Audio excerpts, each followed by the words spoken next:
Well, good afternoon, everyone. Welcome to the council meeting for December 18th. It is 1 o'clock and I'll call the meeting to order.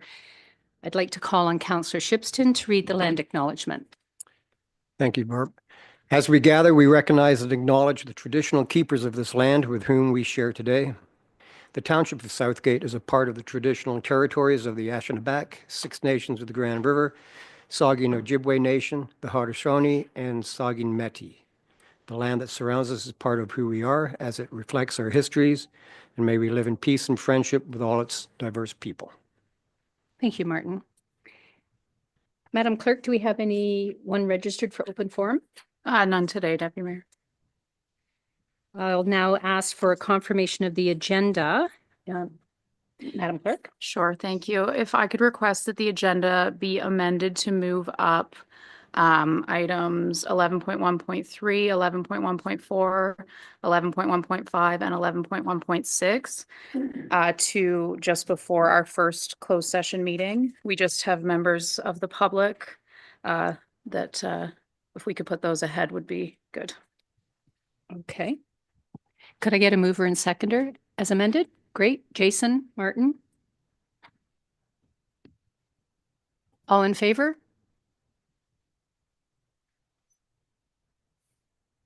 Opposed, if any?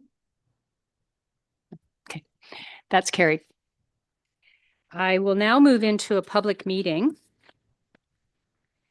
This public meeting is concerning proposed zoning bylaw amendments pursuant to Section 34 of the Planning Act, file C3124, Jeff and Elaine Green.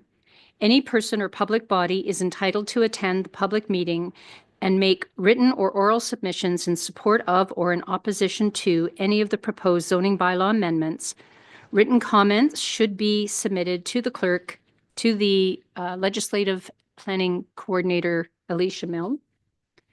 Please be aware that planning reports will be presented to council when the applicable bylaw is presented for consideration at a council meeting. No person or public body shall be added as a party to the hearing of the appeal unless, before the bylaw was passed, the person or public body made oral submissions at a public meeting or written submissions to the council, or in the opinion of the tribunal, there are reasonable grounds to add the person or public body as a party. Anyone wishing to file a notice of appeal is encouraged to seek legal advice on your appeal rights given recent changes to the Planning Act because of Bill 185. The zoning bylaw amendment that we are dealing with today is C31-24, Jeff and Elaine Green. The purpose of the application is to zone the subject lands to permit covering an existing 240.8 square meter concrete pad used for manure storage and a future pit silo with possible cover west of the existing barn. Both the covered concrete pad and future pit silo would be 4.6 meters minimum from the north lot line. A minimum distance calculation, or MDS, requires a minimum 6 meters setback to the nearest lot line. The agricultural A1 zone for the subject lands requires a minimum yard setback of 15 meters. The effect is to zone to permit the existing concrete pad used for manure storage to be covered and to allow a future pit silo with possible cover a minimum 4.6 meters from the north lot line when the A1 zone requires 15 meters setback and the MDS setback requires 6 meters. The location of the subject lands is Concession 11, Part Lot 27, RP 17R2923, Part 1, Geographic Township of Proton, Township of Southgate, with a civic address of 192258 Southgate Side Road 19. Glad you don't have to put that on a Canada Post letter. May I please have confirmation from the planning coordinator that proper notice was given in accordance with the Planning Act? Yes, Chair. Through you, I can confirm that notice was given in accordance with the Planning Act. Thank you, Alicia. I'll now ask our junior planner, Victoria Mance, to review correspondence received from commenting agencies. Hello, Victoria. Good afternoon, everybody. I'll start off with Grey County. We received some comments. They state that planning staff are of the belief that the reduction of a 1.4 meter would be small enough that there is very limited potential for land use conflict, as the surrounding lots already contain farm clusters and are also located away from the proposed development. So therefore, county staff have no concerns. Enbridge Gas also have no objection to the application, but reserve the right to amend or remove the development conditions. Historic Saugeen Métis have no objection to the proposed rezoning regarding the covering of the existing concrete pad. They did indicate that to provide more comment, they need some more information for the future pit silo as well. And Township Public Works indicate that safe access can be provided and no road widening is necessary. And the Saugeen Valley Conservation Authority indicated that the property does not have any approximate screening area. Therefore, review and permit from the SVCA staff is not required for development on the property. Thank you, Victoria. Would you please review any written comments received from members of the public? None If were it- received at this time. Okay. Are there any questions or discussions from council members at this time? Well, seeing no hands, we will have an opportunity later. I'll now ask the applicant or agent who is present to please identify yourself, state your name for the record. Would you like to make any representation on your application at this time?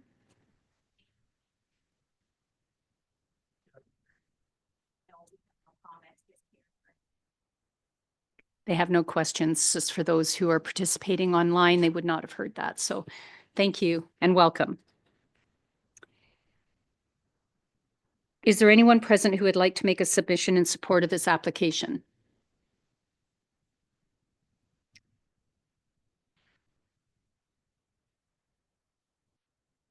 Is there anyone who wishes to make a submission in opposition of this application?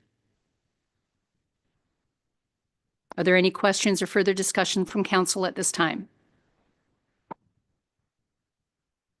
No?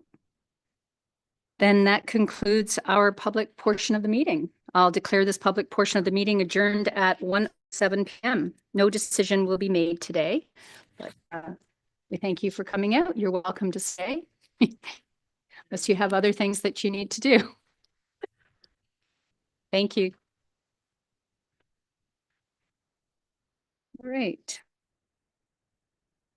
We'll move on to the rest of our public portion of the council meeting. And I'm just,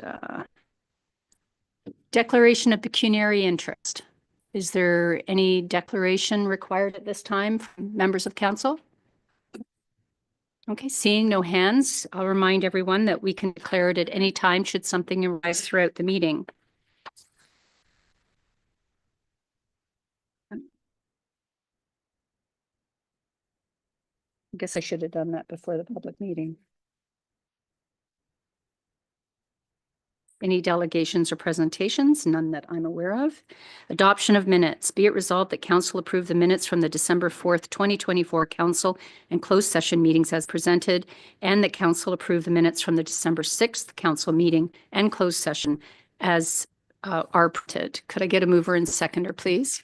Brian and Martin. Any errors or omissions? Discussion? I guess I'm kind of on the fence here. And all in favor? Great. Thank you.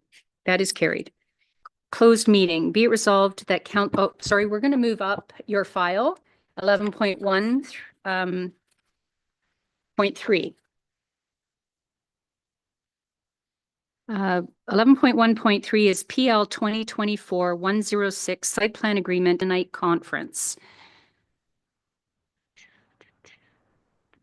Why can I not find that?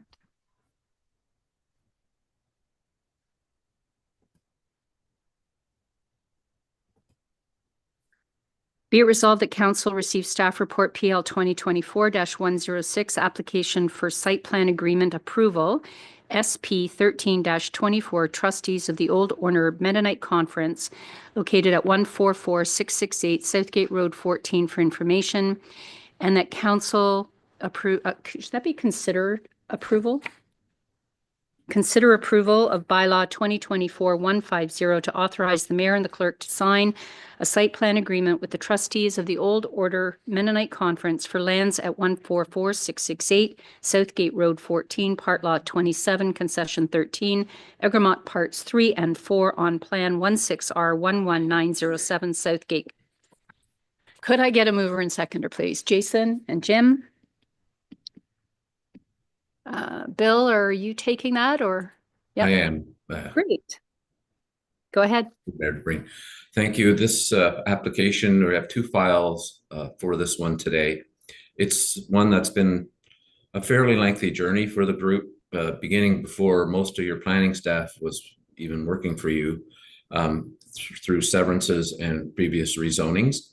And now we're at the site plan approval stage, and council has asked to sign the site plan agreement that's been presented with the bylaw. It is one of the two conditions that are required to have the holding provision removed. As council is aware, site plan approval is a delegated authority. So the township clerk will sign or has signed the plans that have been submitted. They've been reviewed through the municipal process with the township staff. The county was sent a copy as well, and I believe also the Conservation Authority. If they didn't review it as part of the site plan, they did certainly comment during the rezoning process and the severances. We believe the site plan it complies with the zoning that's been put in place. It's consistent with all the applicable planning policies and in the county and township official plan and the provincial policy statement. It's basically a meeting room for the group to assemble. It's associated with the cemetery. They've acquired lands adjacent to the cemetery to build this structure on. And we're recommending that you would adopt the bylaw to allow this to proceed. Thank you, Bill. Are there any questions from council? No, seeing none. Then I can proceed. All in favor? Opposed? Thank you. That is carried.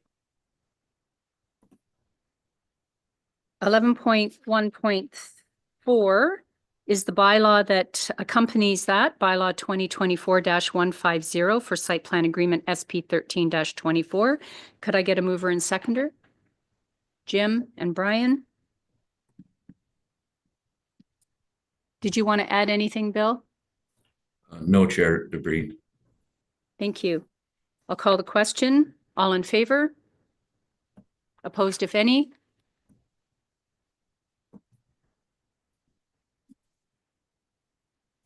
That is carried. 1.1.5 PL 2024-107, the holding removal of C33-24 trustees of Old Order Mennonite Conference. Be it resolved that staff report PL 2024-107 regarding this application to remove holding provisions in zoning bylaw amendment 2023-038 of the same address as the file before be received for information, and that council consider the conditions related to the placing of the holding zone in bylaw 2024-038 being met, and that council consider bylaw 2024-151 to remove the holding provision for lands in the community facilities CF zone. Could I get a mover and seconder, please? Jason and Martin. Bill. Thank you, Chair DeBreen. This is the next step for this group. Their zoning, when it was adopted a year or two ago, did include a holding provision that required two conditions to be met. The first condition was signing a site plan agreement, which council has just authorized the mayor and clerk to do, and they have also signed. And the second was an archaeological assessment being completed to the satisfaction of the township. A phase 1 and phase 2 archaeological study was received and reviewed by our staff. They also have been taking advice from Loft Planning, who's done an excellent job moving this file forward with the various requirements pertaining to it. And so the archaeological study did not find any artifacts or any issues to address on the property.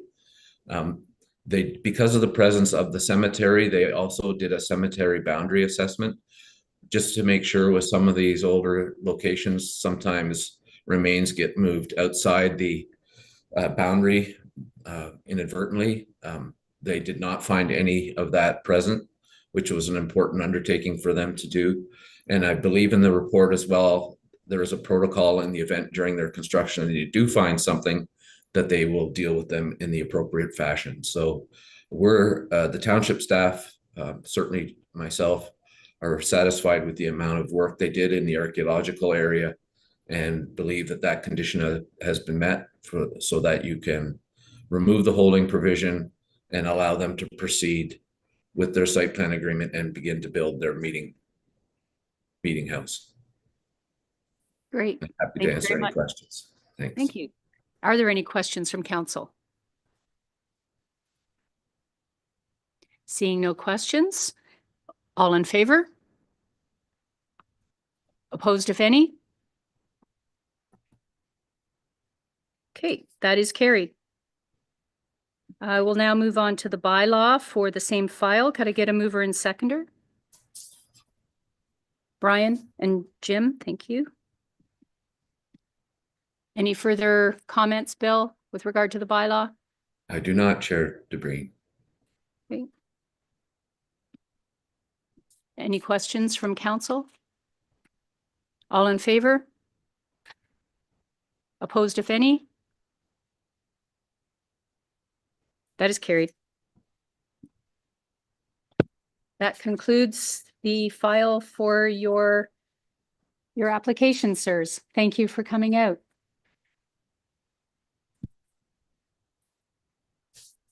We'll now go back to the beginning of our program. We're now going to be going into closed session. Be it resolved that council proceed into closed session at 1:17 p.m.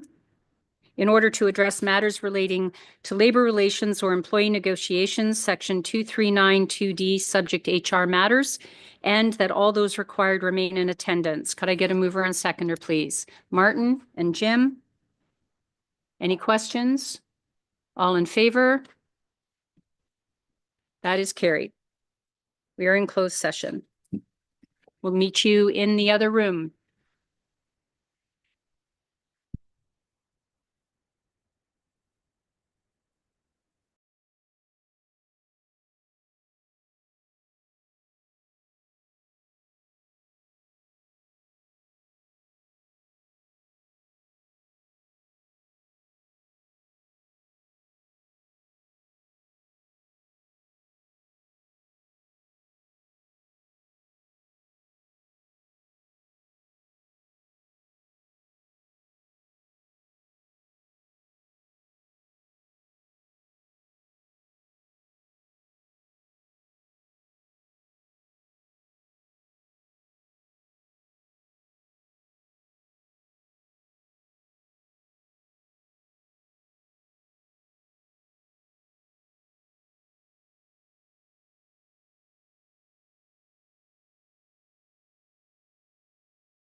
Holly says we're ready to go. We can declare that only the matters as shown on the agenda were discussed in closed session. We have, where are we on the agenda? We are at section 10. Okay. Bylaws and motions. Bylaw 2024-156, appoint interim chief administrative officer. Be it resolved that bylaw number 2024-156, being a bylaw to appoint an interim chief administrative officer for the corporation of the Township of Southgate. We need to fill that in, don't we? Somehow. I need a mover. How do I handle this? Do I just? Madam Clerk? Do you want me to read the motion? Yeah, because we are 10.1. Yeah. Oh, I can just read it with because it's now reading 11. Obviously my e-scribe is a little bit. I can read it wonky. if you'd like. Yes, please. Thank you. So it'll be it resolved that bylaw number 2024-156, being a bylaw to appoint Jim Ellis as interim chief administrative officer for the corporation of the Township of Southgate, be read a first, second, and third time, finally passed, signed by the mayor and the clerk, sealed with the seal of the corporation, and entered into the bylaw book. I will move that, Madam Chair. Thank you, Brian. Seconder, Martin. Any discussion? All in favor? Recorded vote is called by Jason Rice. A recorded vote was called for the appointment of Jim Ellis as interim chief administrative officer. Deputy Mayor Dilbreen, Yes. Councillor Shipston, Yep. Yes. Councillor Rice. No. Councillor John, Sorry, I didn't Yes. quite, I didn't hear Councillor Rice. No. He said no. Thank you. Councillor John, Yes. Councillor Singh Soares, No. Mayor Milne, Yes. Councillor Ferguson. Yes. By a vote of 5-2, that's carried. Thank you, Lindsay. We now have a bylaw to appoint the deputy clerk, a deputy clerk. And I believe it's as worded here, we're just going to insert a name. And that would be that bylaw 2024-157 being a bylaw to appoint Holly Melnick as interim deputy clerk or deputy clerk for the Township of Southgate, be read a first, second, and third time, finally passed, signed by the mayor and the clerk, sealed with the seal of the corporation, and entered into the bylaw book. Got to get a mover and seconder, please. Martin and Joan. Any further discussion? All in favor? Opposed? That is carried. Okay, we're now on to planning report for municipal officers. 11.1.1 is a site plan amendment agreement for SP 12-24 John M.S. Martin. That's PL 2024-105. Be it resolved that council receives staff report PL 2024-105, application for amending site plan agreement SP 12-24 John M.S. and Annie Martin, 146024 Southgate Road 14 for information, and that council approve bylaw, consider approval of bylaw 2024-149 to authorize the mayor and the clerk to sign a site plan amending agreement with John M.S. Martin and Annie Martin for lands at 146024 Southgate Road 14, concession 10, part lot 23 in the township, former township of Proughton. I need a mover and seconder, please. Jason and Jim. And I see Bill, you've unmuted. Welcome back. Thank you for your Hello. patience. My pleasure. Another site plan file for council to consider. You may recall the rezoning a few months ago. Bylaw 2024-117 was adopted to allow the on-farm diversified use to expand from 720 square meters to 750. square meters, which is the maximum allowed under township policies. They also had a previous restriction on number of employees, and that was removed in the zoning provisions as well. So essentially, we rewrote the agricultural 1 exception 350 zone to remove those provisions and allow for a slightly larger OFDU. This site plan does show the expanded on-farm diversified use. As we know, site plan approval is a delegated authority, and the clerk has approved these site plans. The township departments in the county have seen the updated plans, as has the Saugeen Valley Conservation Authority, and there's reference in the site plan agreement to the Conservation Authority comments. We're recommending that council adopt the bylaw authorizing the mayor and clerk to sign the site plan agreement. Thank you, Bill. Any questions from council? Seeing none, I'll call the question. All in favor? That is carried.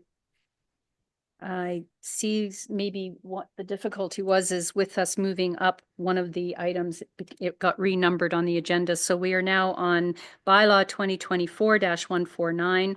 Be it resolved that bylaw number 2024-149 being a bylaw to authorize the execution of a site plan control amending agreement for SP 12-24 be read a first, second, and third time, finally passed, signed by the mayor and the clerk, and entered into the bylaw book. Could I get a mover and seconder, please? Jim and Martin?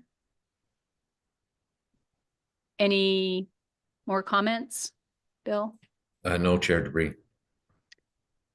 Any discussion? All in favor? That is carried.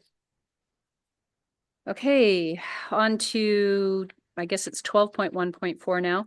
Bylaw 2024-150, site plan agreement SP 13-24. Oh, no, we did those ones. We are on, Christian Bauman. yeah, 12.1.7. thank you. 12.1.7. Be it resolved that staff report PL 2024-108 for file C3-0-24 Christian Bauman 752334 Ida Street be received for information, and the council approved bylaw 2024-142 to rezone 752334 Ida Street to permit a 750 square meter on-farm diversified use workshop, 500 square meter outside storage, and 150 square meter agricultural shed with combined power room, and that the site plan approval apply to the on-farm diversified use OFDU. Mover and seconder, please. Martin and Brian. Victoria. Good afternoon Hello there. again. We'll start off. So again, the applicant is proposing a rezoning to permit an on-farm diversified use. The rezoning an area about 7,918 square meters. It will include a 750 square meter dry manufacturing workshop, a 500 square meter outdoor storage area, and 150 square meter agricultural shed with a combined power room. So the rezoning would control the maximum size of the OFDO and regulate the use of the covered storage to prohibit conversion to shop space, and will be screened to comply with D6 guidelines. So the property itself is about 49 hectares, has about approximately 405 meters frontage along Ida Street, 1,189 meters depth, and is located approximately 210 meters from the primary settlement boundary area of Dundalk. As well, the farm cluster that's proposed will include the OFDU rezoned area with the shop, which will function as a glass cutting and tempering shop. And the outdoor storage area, agricultural shed, and new 200 square meter farmhouse will be located west of the OFDU. And there's currently no structures located on the site as well. They were previously demolished when bought. Comments received for this file to note are found on page 4 of staff's report. The comments can be further reviewed on the township's website under file C30-24. And Grey County staff have no concern provided D6 guidelines can be addressed. Township Public Works advised that safe access can be provided to the site, and a commercial entrance paved apron and a civic address sign is required. Enbridge Gas and Historic Saugeen Métis have no concerns. The Saugeen Valley Conservation Authority advised that the proposed development will be located outside of their approximate screening area, so no further review or permit is required. And the applicant has also provided further information. They weren't able to make it today. Regarding the proposal, they included some identification of rural industrial zones that are located near to the residential developments, and advised that the shop will have minimal truck traffic. So the proposal information that he has provided is included under the file on the township website.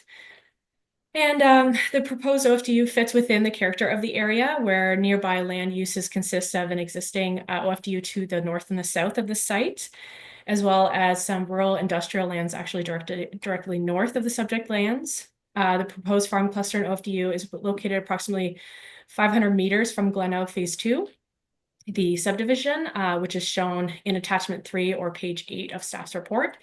So staff feels the separation exceeds the minimum requirements for the class of industrial building under D6. And additionally, there will be compliance with D6 noise separations, which is achieved through a 300+ meter separation between the OFDU and the nearest residence, which will also be supported by provisions in the site plan agreement. So staff recommend the approval of the proposed rezoning to permit the proposed OFDU on site, and note that OFDUs are strongly encouraged by the provincial policy and guidelines for use of prime agricultural lands to supplement farm income and support the agricultural community. And I can answer any questions you may have. Thank you, Victoria. Are there any questions from council? Martin? Thank you, Deputy Mayor. Victoria, so I was looking at that attachment 3 and I just noticed that green line. Is that what you're talking about? 482.70 meters? What was that for against the residential again? Just so I can have That some- was, yeah, approximately 500 meters from Glenelg Phase 2 subdivision. So 482, so around 500. And give that or was take from the for, GIS. and that was for, Glenelg Phase 2, the subdivision. yeah, but the reasoning behind that, the distance, was that for? Oh, there was concern guidelines, at whatever they are? the public planning meeting previously for this file that it was council had raised some concerns that it was possibly too close to the subdivision. So it was just to give some kind of support that there's quite a lot of distance between the proposed OFDU and the subdivision. Okay. One more? Certainly. And so on the other attachment, it shows possible barns and they don't know what kind of animals yet. I know there's so many cattle and so many pigs. They're all. What's the MDS for that cluster? What is it, half of the 482? It would be determined during the building stage. They would have to supply the MDS differences. So they're not entirely sure what the size of the barn will be at this time. So Or sorry, the livestock number.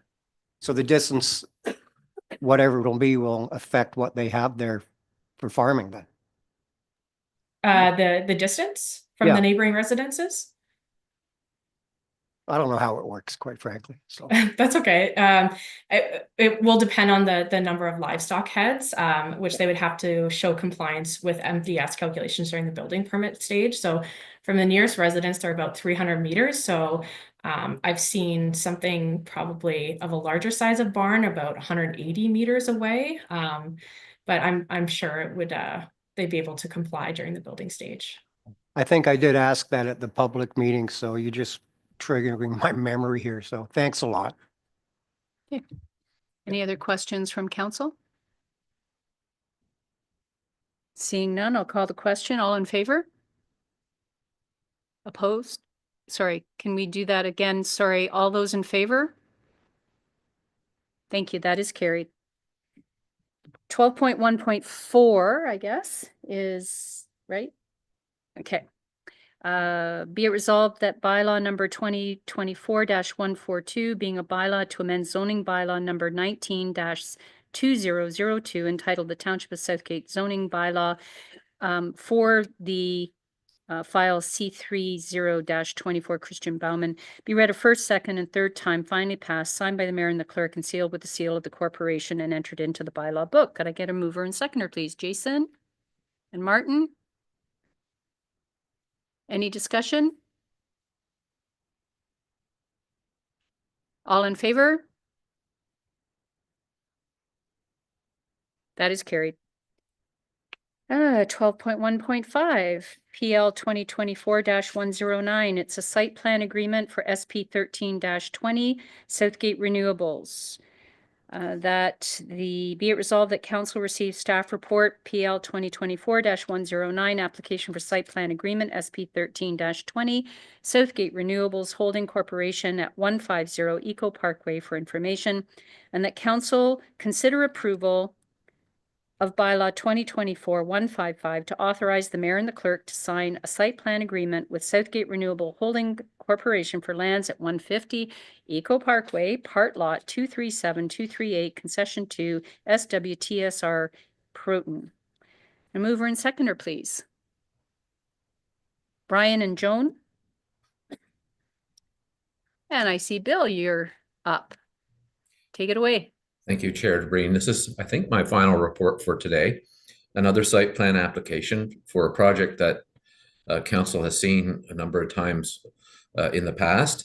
Early in the new year, you passed bylaw 2024-016 to rezone the entire property in an industrial zone that allows the biodigester that will produce natural gas for use within the community. And other users, they have contracts for that. You probably know a little bit about biodigesters. They receive organic material, it's processed on the site, and the output is sold to people who require the output. Basically, it's an exciting environmental project. It's near our lagoons, and there's partnerships being developed that relate to, it's near the township lagoons, and there are partnerships being developed between Public Works and the applicant to mutually benefit from the construction of this facility. The holding zone remains on this property. The site plan agreement is one of the conditions to removing the holding provisions on it. We have not yet had an application to remove the holding because they're still doing their design and building permit drawings. There's a lot of equipment that goes into this, and it's quite a sizable project. So that will come sometime in the new year. The buildings are situated on the property according to the revised zoning that council adopted. The only minor discrepancy it relates to height. And one can imagine with a facility like this and equipment and technology changes that things can change over time. But there is a potential for a 1.5 meter encroachment of equipment type material into the above the maximum height allowed. But that exemption is allowed under the zoning bylaw, and we believe that should be applied. And it only relates to the silos at the back. Similar to agricultural silos, they're also exempt from height, but this will be equipment, and they call it appurtenances to the silos themselves. So the concrete structure would be below the maximum height as required, but there may be equipment that extends up depending on the final size and the final drawings. So I wanted to point that out to you, that they are in compliance with zoning, and they do have an exemption on height for equipment, just like other similar uses under the zoning bylaw. These plans have been circulated for review through the township staff and also Triton Engineering side, and the county and Conservation Authority.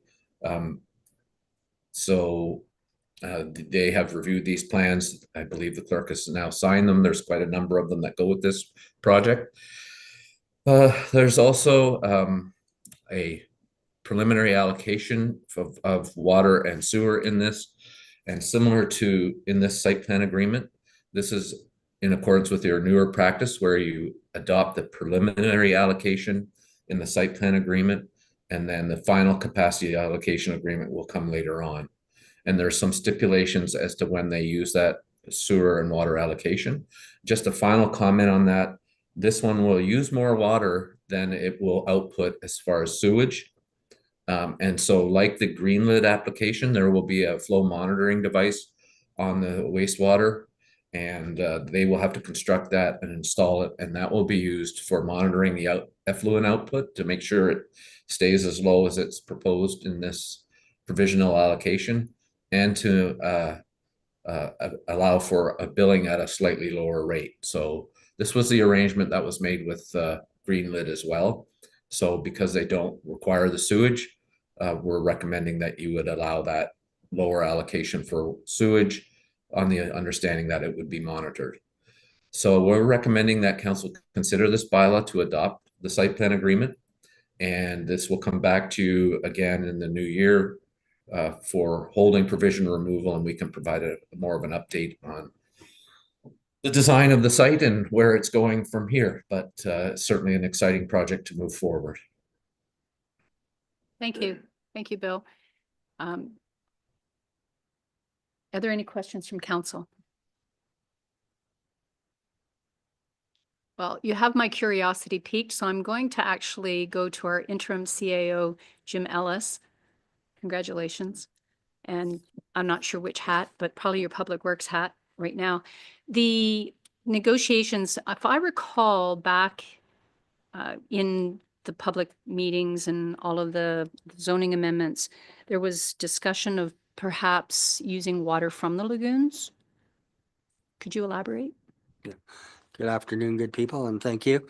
Can I just say a little ditty first before I proceed with the comment? But Yes. I would like to thank council and staff in support of the interim position, and we will endeavor to foster and build from directions of the community strategic plan, continuing the journey, mapping the future of Southgate, providing operational excellence, healthy, happy communities, and a thriving economy. So, thank you. Thank you. So yes, this has been in discussions for quite a bit of time here with Southgate Renewables about getting a water source from Lagoon number 3. We have a concept drawing of piping that would allow it.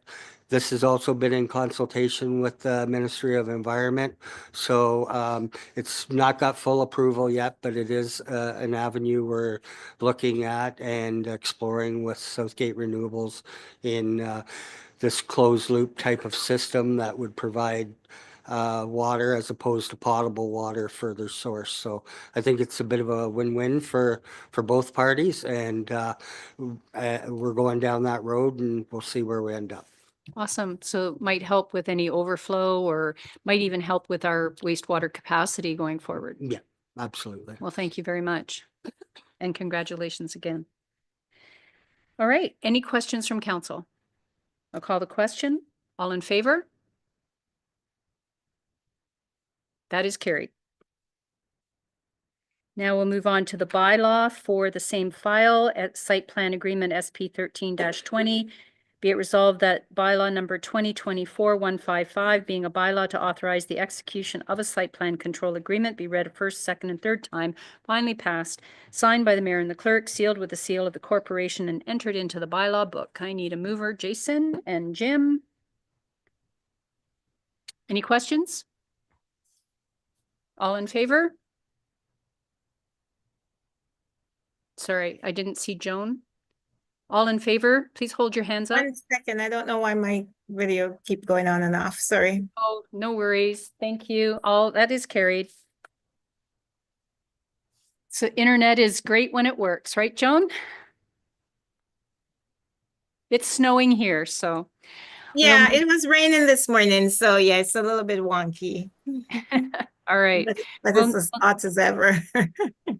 We'll now move on to 12.2, Economic Development Officer Brenna Carroll, EDO 2024-014 Downtown Revitalization Program. Can I get a mover and seconder to receive the staff report for information, and that council approve the commencement of the Downtown Revitalization Program for the town of Dundalk? I have Jim and Joan.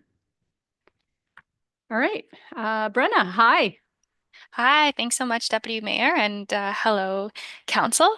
So today I'm presenting to receive approval to carry out under our goal 4 of our strategic plan about revitalizing downtown Dundalk, the action item to carry out a downtown revitalization study.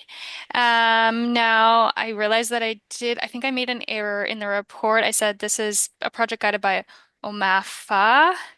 It's the entity formerly known as OMAFRA, and I actually believe that the one that is overseeing these programs now is OMRA.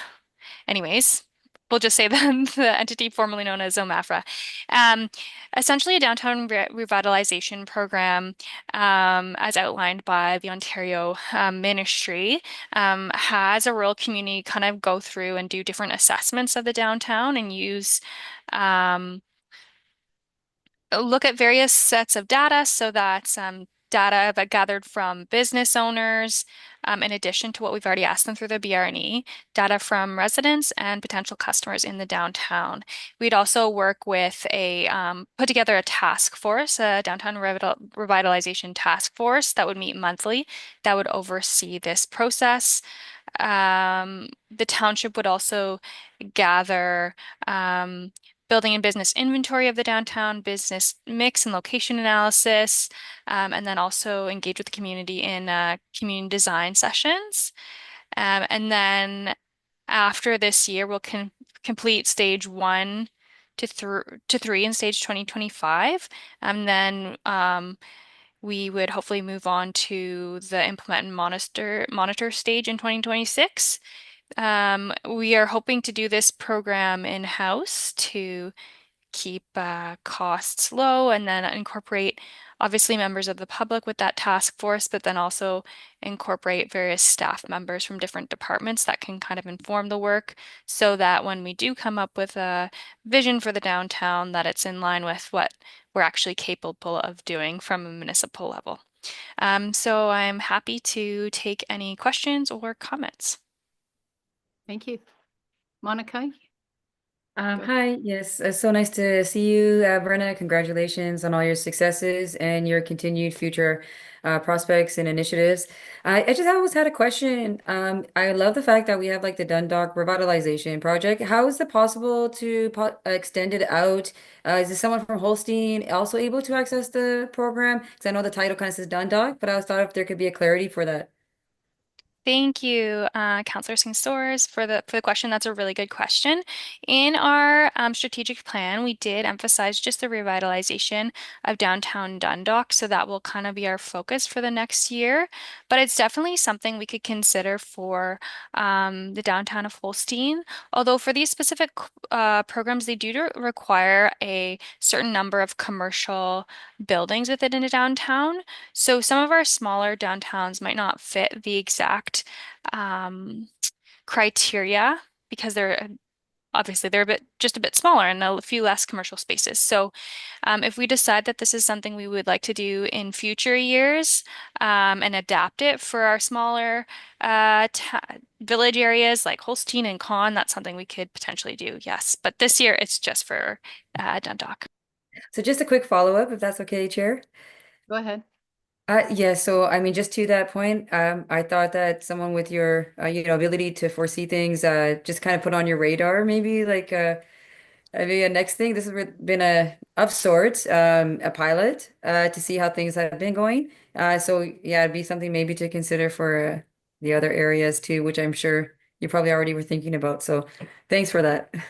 Thank you so much, Councillor. And yeah, it's definitely something I'll keep my ear to the ground to for the other areas and in adapting, because obviously they have different needs. But yeah, definitely. Thank you so much. Yes, and I believe that they have specific criteria for what is classified as a downtown. And I believe it's part of an urban settlement area, but also that, as you mentioned, Brenna, the number of commercial enterprises that are located or little villages may not qualify at this present time, but certainly could be adapted. Any other questions from council? Martin. Thank you. Good afternoon, Brenna. With all the different stages, self-assessments, the downtown revitalization task force, community designs that you're going to be looking at. Is that going to include ideas for the downtown that don't have accessible? Because 2025 is the year of accessibility.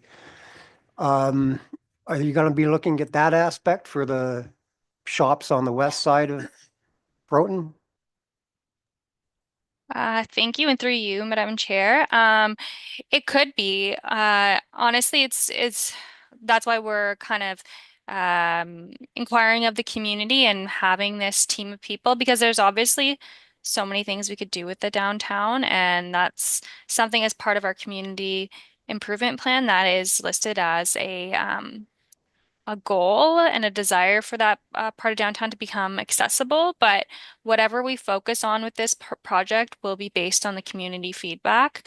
Just an example of what other communities have done that could potentially happen, but I obviously can't guarantee, is sometimes they want to do an architectural redesign of their downtown, or they want to attract specific businesses, or they want to ensure that they have a certain number of downtown activations and events happening per year, and they make that analysis and they develop plans around that kind of thing. So definitely accessibility could be evaluated and as a priority, not just obviously from a provincial level or a municipal level, but from a priority of the community. And that would be something that if it was of high priority, we would look at other options other than just the community improvement plan to make sure that happens in our downtown.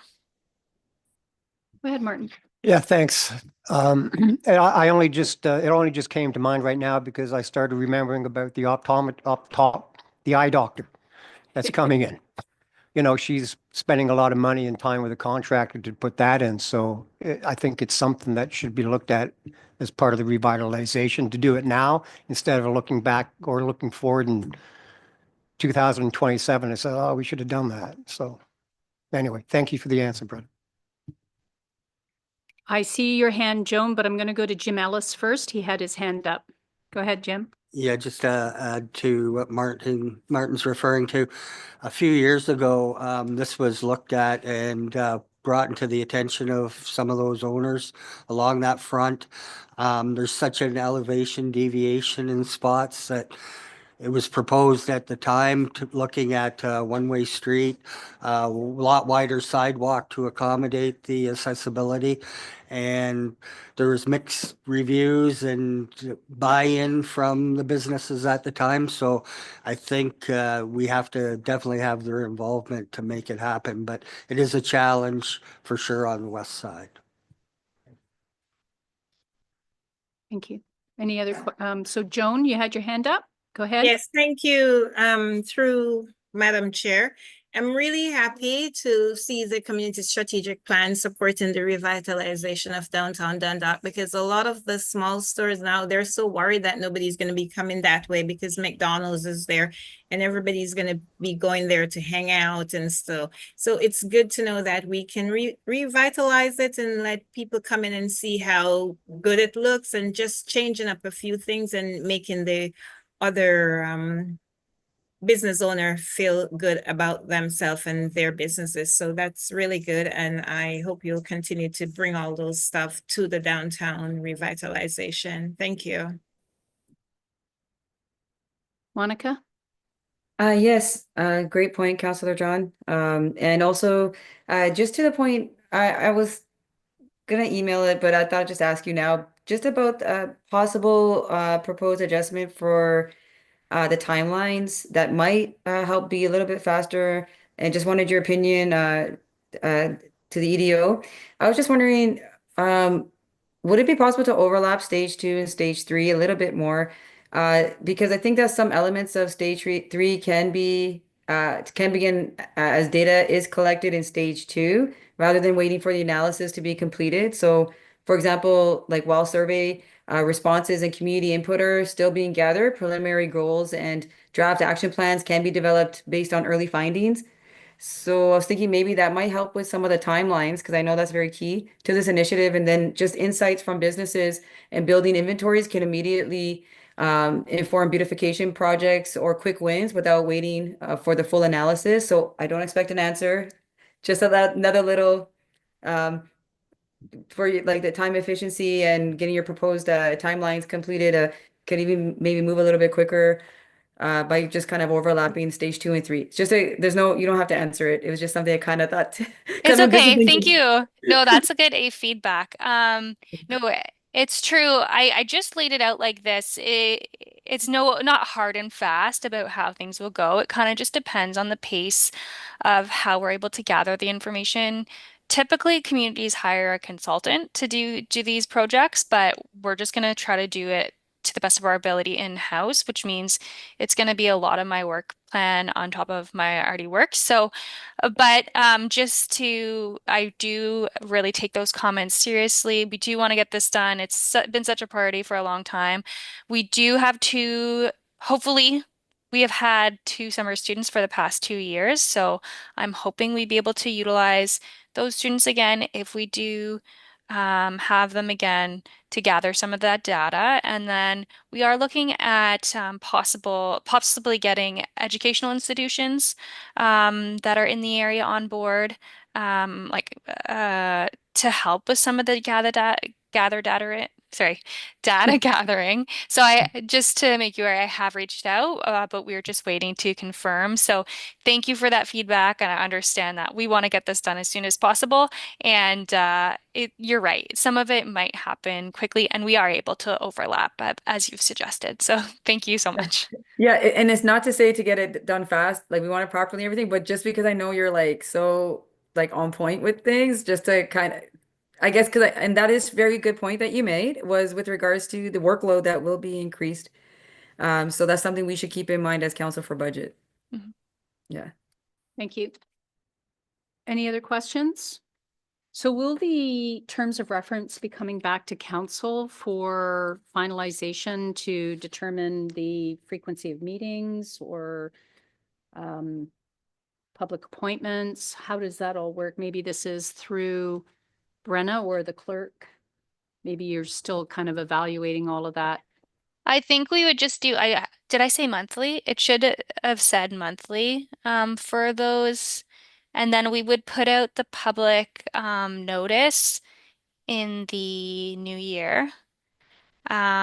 We would have to ensure that there is, obviously, it would be open to residents as well, but obviously priority would be given to downtown business operators and property owners, because those again would be the ones that would have the most influence and who these decisions would affect the most. I'm not sure. Maybe the clerk could respond. Do we need to bring this back to council with terms of reference or public appointments? Or I just assumed because it was volunteer, it might not have to, but that's a good question. Through you, Deputy Mayor.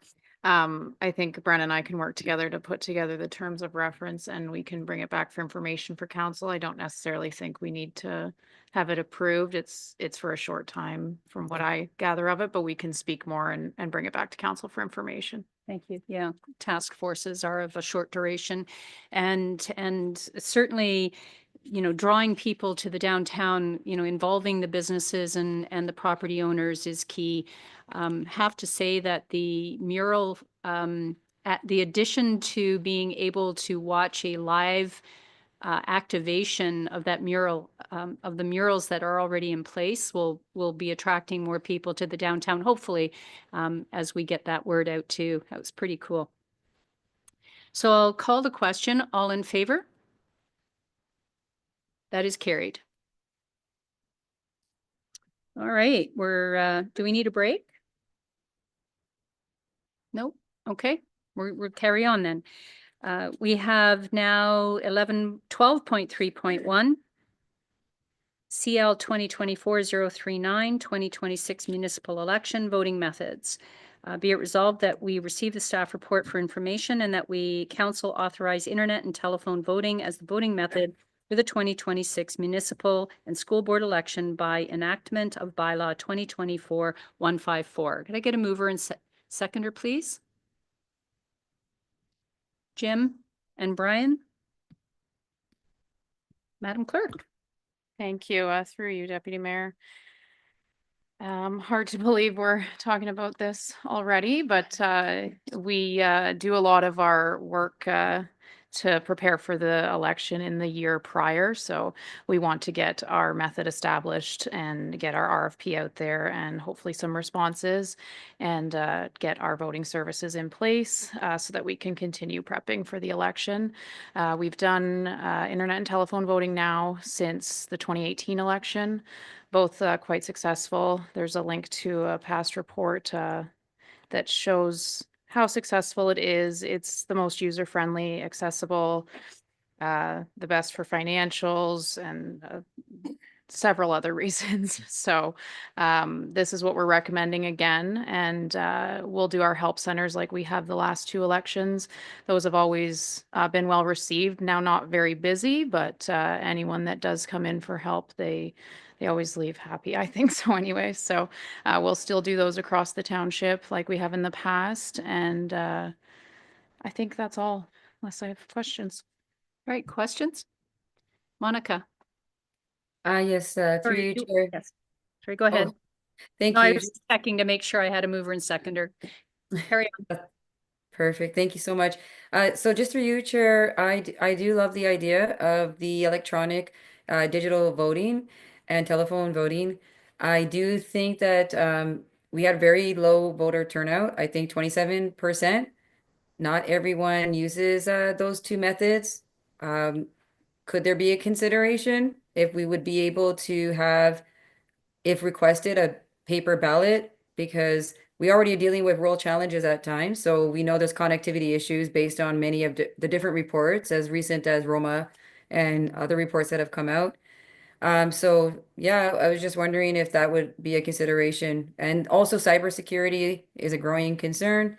So we want to make sure and people who even have access, like I personally, if I were to choose between a digital and paper, even though I have access to digital, I personally would like probably still go in to vote, paper ballot wise. So it's both ways. So I was just wondering if that would be a consideration.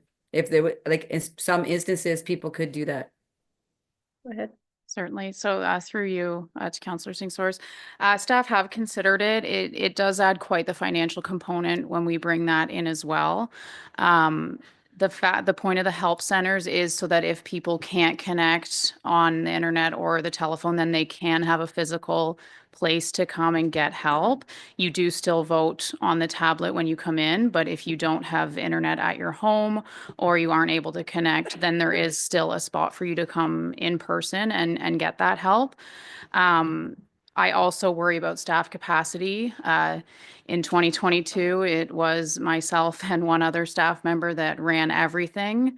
And I know that if we do paper ballot, then you're going to have to get a lot more hands on deck to push through with tabulators and doing that work. So with limited staff capacity and financial resources, in the future, I do believe that internet and telephone voting is the best method moving forward. Thank you. Is there a follow-up? Yes, go ahead. Thank you. So thank you for that, Clerk.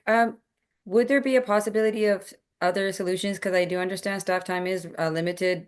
It's just the inclusive part of, the paper ballot is still something I think should live a bit.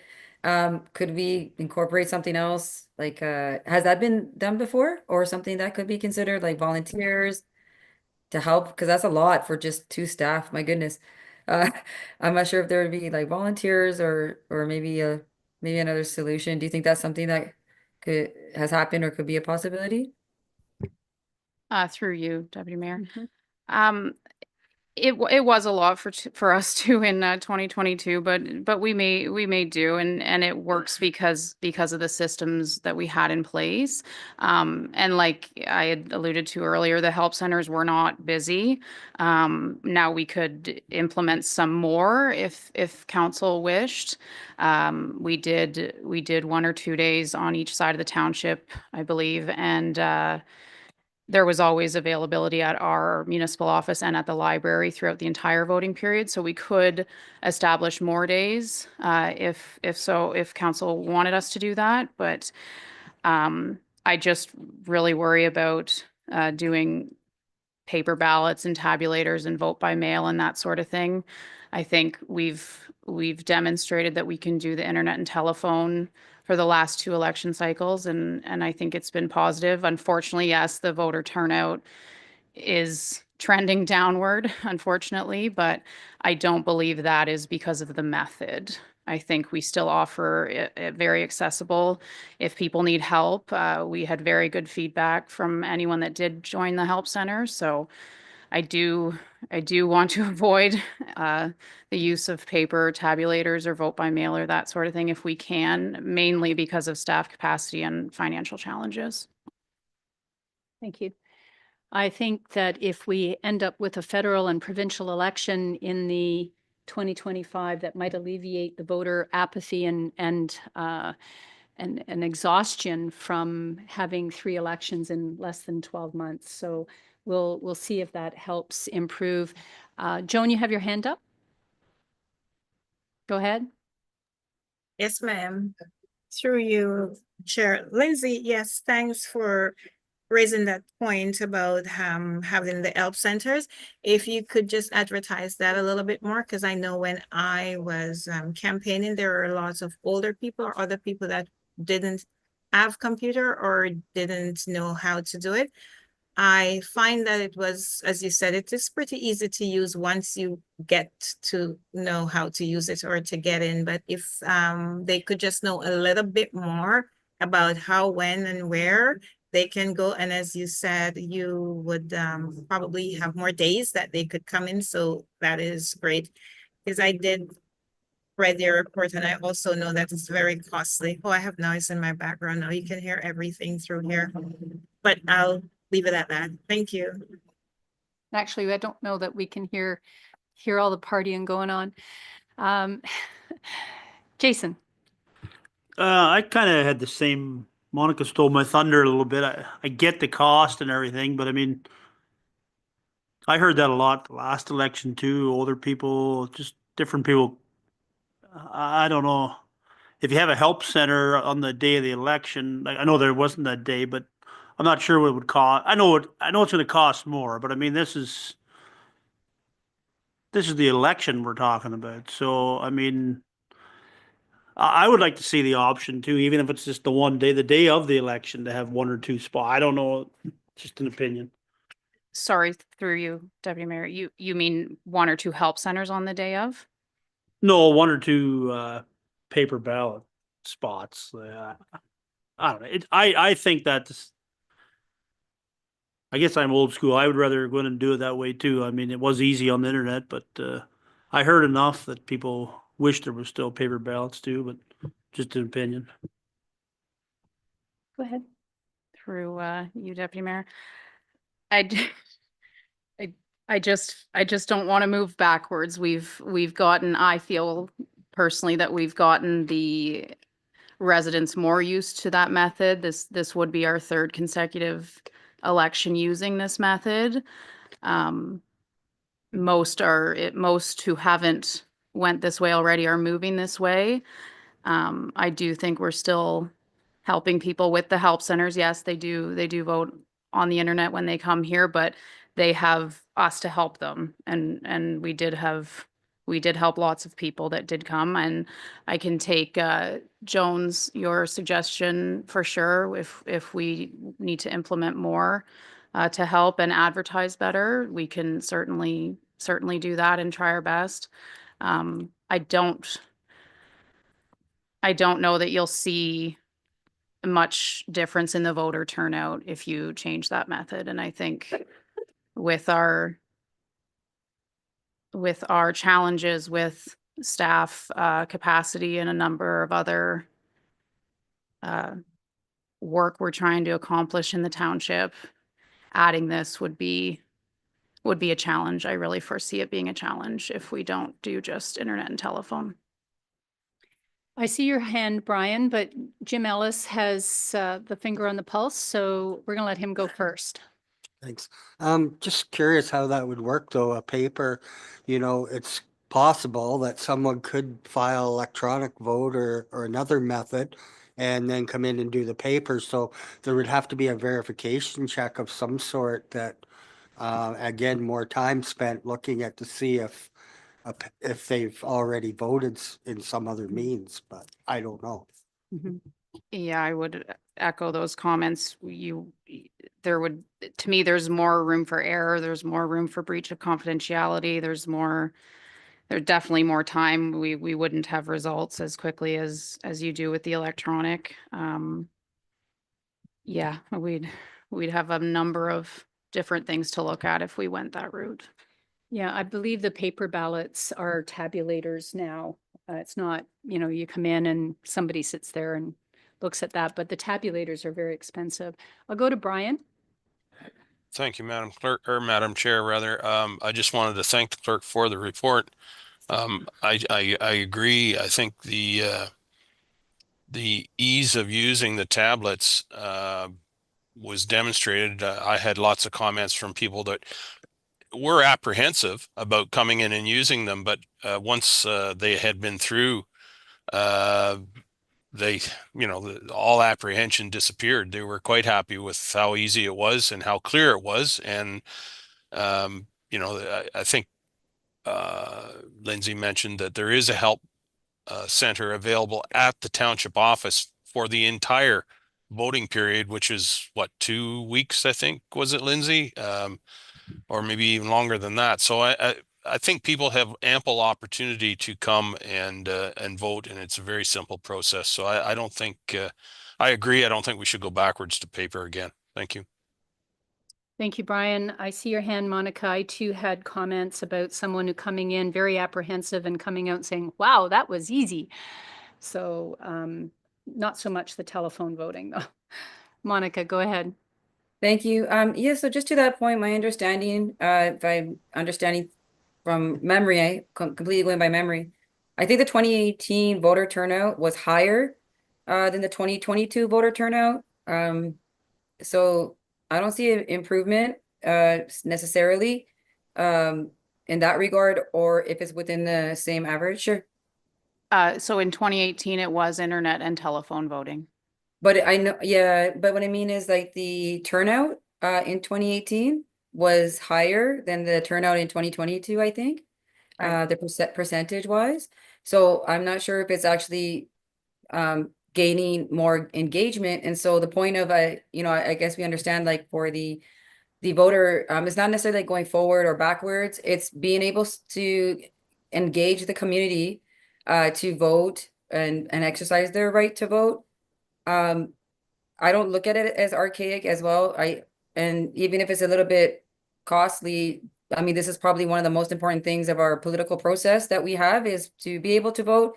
And also, how are we, if someone comes in and they have a language barrier, or are we reaching everybody, and who are they said? And I'm like, Councillor John is also in Dundalk as well, and we have growth, as we know, and we have different people. So the 27%, the 32%, I mean, we can get that up to 50, more options. What Councillor Rice said, I also agree with. It's not just about people who are old school. There's a little bit more to it than that. And the cybersecurity issue, I just looking at the inclusive piece, which I for a lot of topics keep bringing up, that there needs to be a little bit more inclusivity in those things. So that's where I do support digital voting, but I do also believe that only keeping it digital voting is creating digital divide. Thank you. So are there any other questions? I did want to add that attending the Healthy Democracy Forum spoke about this very subject, and there were individuals in the room from AMCTO, clerks, treasurers, and it's not so much the how, but getting the word out, as to Councillor Singh Soares, about making sure that people are aware of how they can exercise their right to vote. Better advertising, more advertising, better social media, but also I heard, when we call something a help center, maybe there's terminology that can be considered that that shows people that they can, that this is a voting station. You know, where help is there as well. And my only question about the recommendation is will there be an RFP go out for quotations? Because the provider last year didn't provide a lot of data analysis where we could then decipher the organization that offered or we selected in the end couldn't tell us what the voter turnout per area. So Dundalk, Proton, those various polling, what they used to call polling stations, and Dominion Securities. I'm just throwing those names out there, but there's a couple of other providers could, based on, you know, okay, so then we can analyze what's the population in those areas. You know, how can we better improve getting that message out to the voter database, you know? So I'll leave, that is all open. That's not for determination today, but these are ideas that can perhaps help get the word out and get the vote out, is just my suggestion. So Madam Clerk, the only question was about RFP. Yeah, so if approved, then we would release an RFP that's available to any company to provide a quote on. Yeah, we Thank you. wouldn't necessarily go with the same provider as the 2022 election. Thank you. Any further questions? Martin? So Lindsay, with the last two elections, no matter what or whom you use, the basic mythology of doing the voting, no matter what you get or who you get, that's the going to be the same. same. That's not going to change for the people Correct. who used it before. That's correct. Okay. All right. Any other questions? I have a question. Go ahead. Sorry, I'm just having a snack. I'm just wondering what would do we know the cost of a paper ballot? Tabulators. I don't have that cost, no. Oh, okay. Is I it do know possible? it would be Yeah. in excess. It would be in excess of what it costs to do internet and telephone though. I want to support this motion, but without the paper ballot one, I'm not going to be able to. So I don't know if there's any more information we can get, because I'm really on the whole inclusive piece. I guess some may notice that, but yeah, I really, really want to. I hear it from the public, and they are our boss. We have very low turnover. I totally agree with you, Deputy Mayor, about the client civic engagement process. 100%. I do still think there's place for that paper ballot, even with the cost. I think I've had people literally language barriers, disabilities, don't have phone, can't afford their cell phone, can't be bothered. Some just want to come in person. They like the whole process of it as well. And this is taxpayer money, so that's where I'm at right now. That's how I'm struggling a little bit. So I just wanted, to add that. You have an amendment?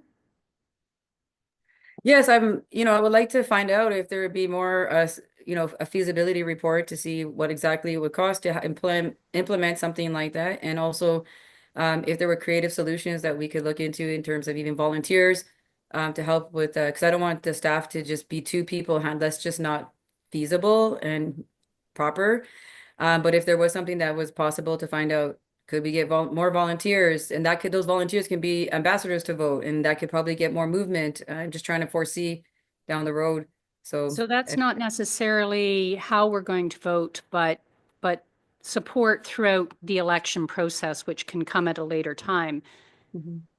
So your amendment is?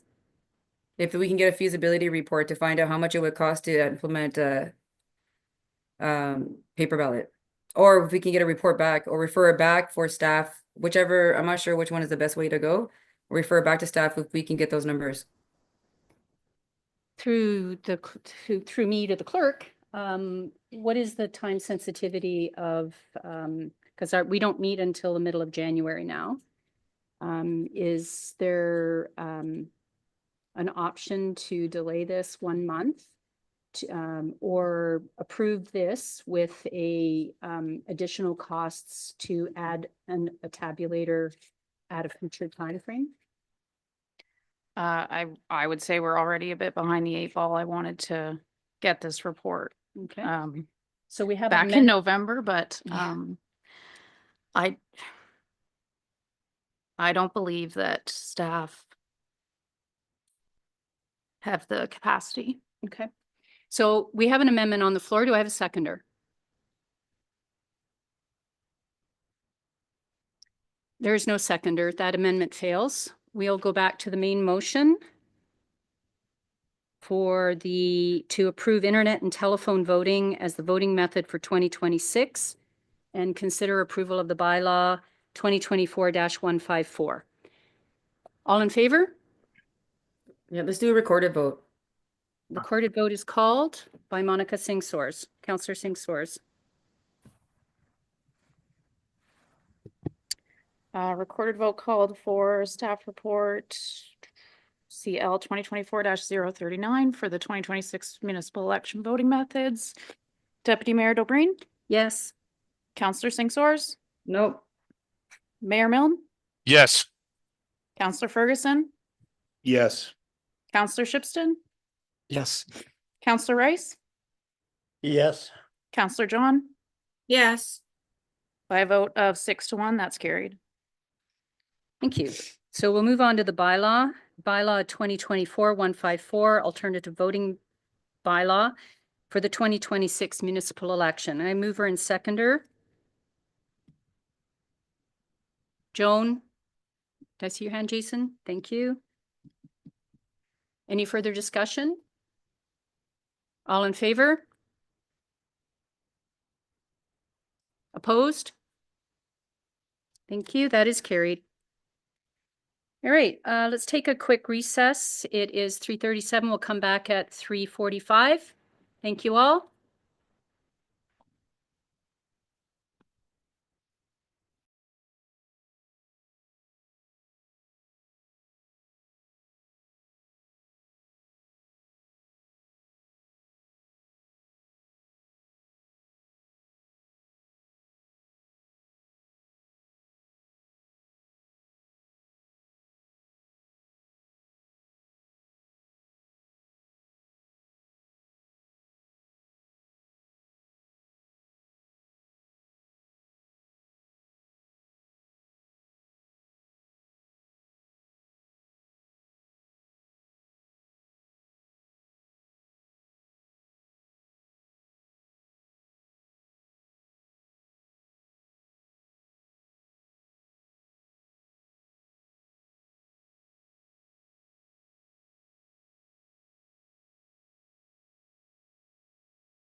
Call the meeting back to, from recess. I'll watch for our members that are joining online.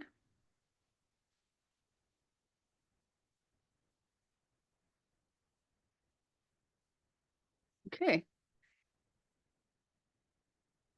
We are now at bylaws and motions, 13.1, appointment bylaw of the building inspector, Mark Robbins.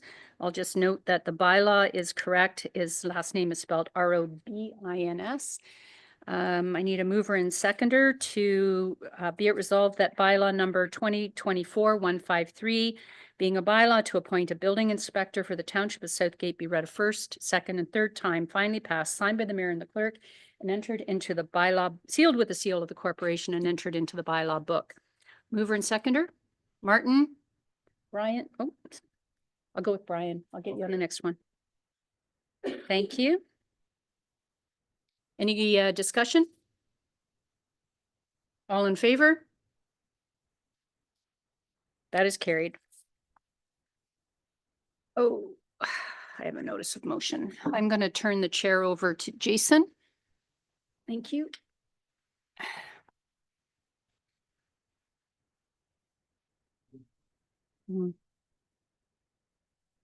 Thank you. So I just want to move this motion, Maple Leaves Forever. Whereas many native maple trees that were planted in the late 19th century in return for government incentive are degrading and disappearing from the landscape of rural southern Ontario due to them not being replaced with native Canadian maples.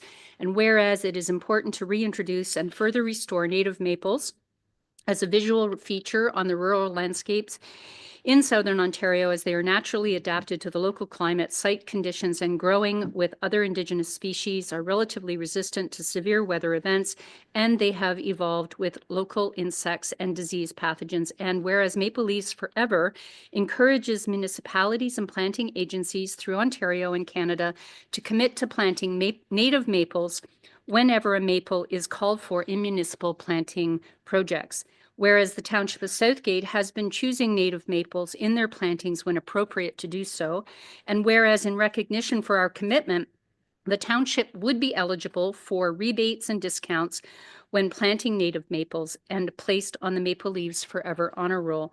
Now therefore be it resolved that the Township of Southgate recognizes the importance of native maple trees, Canada's arboreal emblem, and commits to always plant native maples whenever a maple is called for in any municipal planting project, and that this resolution be forwarded to Maple Leaves Forever for recognition, Conservation Ontario, and Ontario municipalities.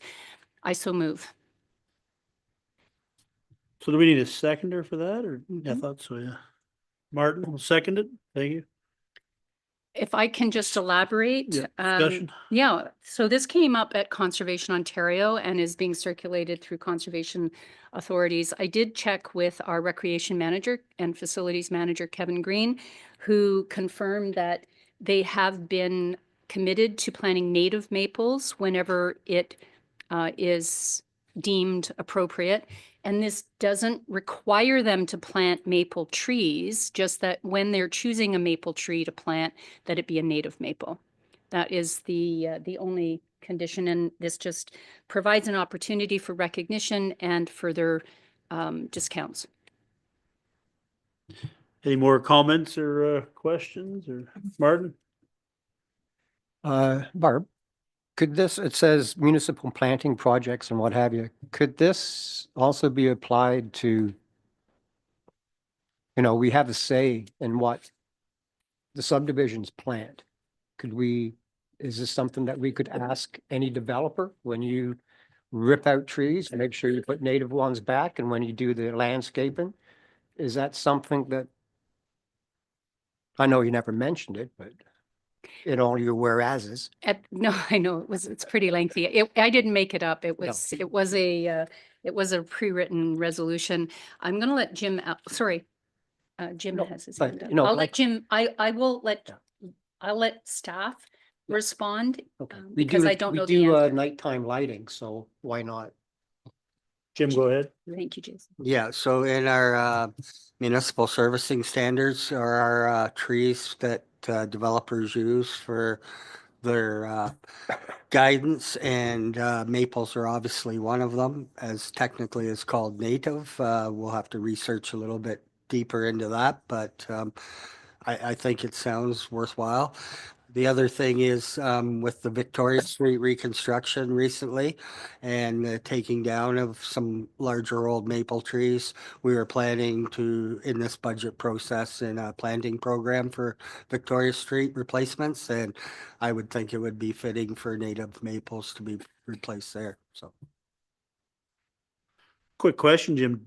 When you take old trees down, is there any law that we have to replace certain amount, or like on Victoria?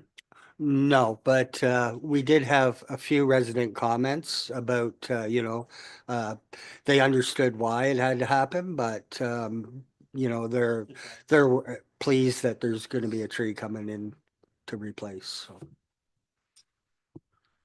Any more questions or comments? Are we voting on this or just for, oh, sorry, Martin, go ahead. I wasn't sure. Okay, yeah, no. I guess all those in favor then? That's passed. Thank you. We'll move on to consent items. We have 2 under the regular business. Be it resolved that council approve the items on the regular business consent agenda. Did anybody want any item pulled for further direction or alternate direction? Okay, I need a mover and seconder. Jim, would you move that we accept those? And a seconder? Martin? Is there any discussion? Go ahead, Jim Ellis. Yeah, just with our department report, we reached out with the postal strike and the availability of the collection cart calendars. And we have been informed by a resident who actually caught a glitch that the printing for 2025 has a duplicate cycle for this ending week of December 24, and that running into the following that week in January. So somehow it got just automatically that the week would switch. So it's throwing the calendar out of rhythm, because the ending week of December and the beginning week of January has 2 different collections. So new calendars are being printed right now and going to be available Friday to us. And so we'll be gathering up those that have been already circulated, and we've already been talking to the post office. They'll be planning to make distribution probably for next week for us. So again, an oversight, just the way the calendars match. Look back to last year, and the beginning of the collection weeks started with a Monday. So, obviously we've encountered this before, but a glitch, and we've got to sort it out. So it affects the first couple of. No disruption to the service. It's the calendar that's got the mistake. Oh, okay. So. Okay. All right. It's got I can't recall for sure if waste is for the last week of December, and then the new calendar says for those days, because January 1's Wednesday, that it's going to be recycling for the rest of that week. Well, and then that throws the calendar off the whole cycle, the whole year. So. All right. Well, hopefully Canada Post will get it to everyone in a timely fashion. Yeah. Is there any other discussion? Well, I just want to congratulate the Dundalk Wastewater Lagoon team for their silver level recognition. Did you want to elaborate on that, Jim? Well, it's a program that the optimization program we've been involved with right from the start. GRCA is a leader in wastewater optimization, the province and other areas look at our program. But, you know, we've always wanted to get on this list and we always fall short because we do have compliance issues.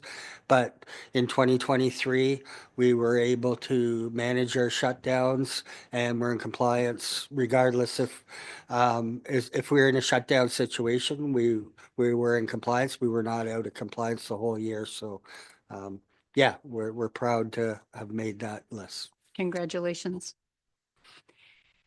Martin, It's almost 4 o'clock. Do we make a Oh. motion to go past 4, Yes, we Lindsay? Or, yeah? Martin, Jason, you'll second that? Motion to go past 4 o'clock. All in favor? That is carried. All right, we now have correspondence. We have 2 items, Minister Calandra letter on additional residential units and Solicitor General OPP budget correspondence. I'm a mover and seconder, or does anybody want either of those items pulled for alternate direction? A mover and seconder, I had Martin and Brian. Any discussion? All in favor? That is carried. And resolutions of other municipalities, there are 2, one from Coburg and one from Oro Medonte. Anybody wish to pull either of those items? Martin, you have further direction or do you just want to speak to one? I just want to speak to one. Then can we put it on the floor then? So Jim, will you move that? Martin, you'll second? Yeah. Great. Go ahead. Oh, yeah, the town of Coburg, the request for redistribution of provincial land and GST, there's been a number of these coming out in the past few months. And I don't know, Lindsay, have we said anything or sent anything? So I think it's a good thing to maybe send on our own or just however the process works. Send a So are letter. you suggesting you want to pull this and support the resolution? Yeah, that's my wish then. Okay, so we're going to pull 14.3.1. If that's okay with the mover and seconder. I'll, if there's no further discussion on the other item, 14.3.2, I'll call the question. All in favor? That is carried. And now we will go to 14.3, or actually 15.3.1, Town of Coburg. Martin?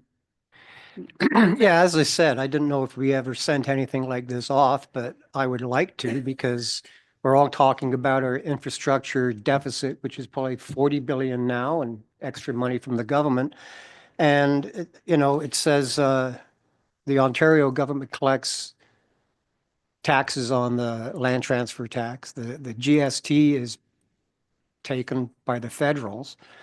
And so I think a portion of that should go back directly to where the properties are being sold. So I'd like to support it.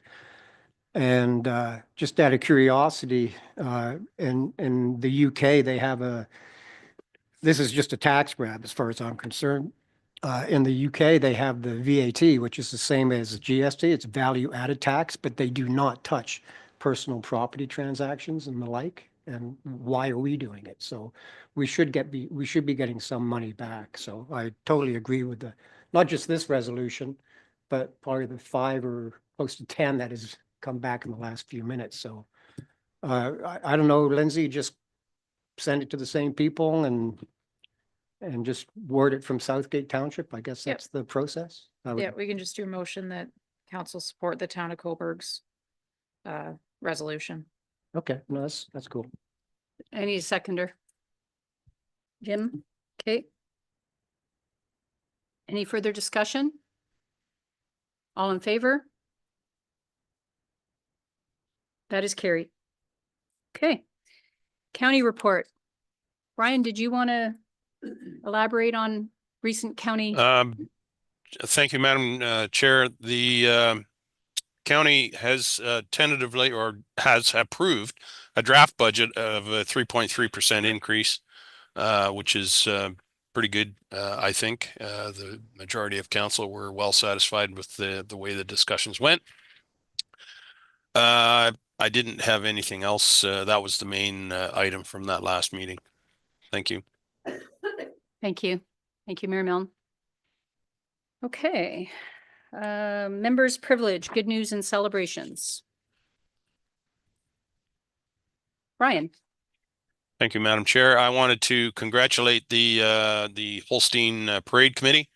The non-motorized parade was on Saturday. They did a great job of organizing it. Everybody was in festive spirits, and as I say, the organization, as always, was well done, and good crowds, great weather. Couldn't do any better than that. So thank you. You're welcome. It was a great day, and thank you for pointing that out. The sun shone and the roads were cleared. Anybody else? I have a couple of things. I did want to mention, first of all, that Councillor Joan John received the Peace Medal from the YMCA back in November. And I just wanted to congratulate her for all her work and the work of her not-for-profit organization, JCI, that they do throughout Bruce Grey and Owen Sound. So congratulations on receiving that prestigious award. I'd also like to mention something about our community. And Brian is applauding. Yes. The food bank, the Dundalk Food Bank, and also the Holstein Christmas Hamper Program. But the Dundalk Food Bank has experienced a 20% increase over 2023, with upwards of 600 individuals, adults, children, and youth who are seeking assistance this Christmas. But the good news, the part of the member celebration aspect of this comment is that the food bank reports that our community, the community of Dundalk and surrounding area, the community throughout Southgate, continues to come and step forward and support these individuals, that they haven't had to do an appeal like our larger urban counterparts in the GTA. They haven't had to put out advertisements imploring people to assist. Our community consistently steps up, and I just want to thank the Township of Southgate, its residents, for always being there for each other, and wish everybody a Merry Christmas. Safe travels and safe family opportunities. We do have a closed meeting at 4:02 p.m. I get a mover and seconder to go into closed session, Jason and Martin, and that is to address matters relating to labor relations or employee negotiations, section 2392D, and personal matters about an identifiable individual, including municipal or local board employees, subject HR matters, personal matters about an identifiable individual, including municipal and local board employees, HR update, and that all those required remain in attendance. Could I, got a mover and seconder, all in favor? That is carried. We will recess for a couple of minutes while we all resume into the other room. Thank you.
All right.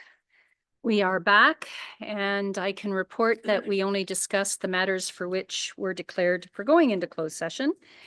I have a confirming bylaw, mover and seconder for the confirming bylaw, Martin and Jason.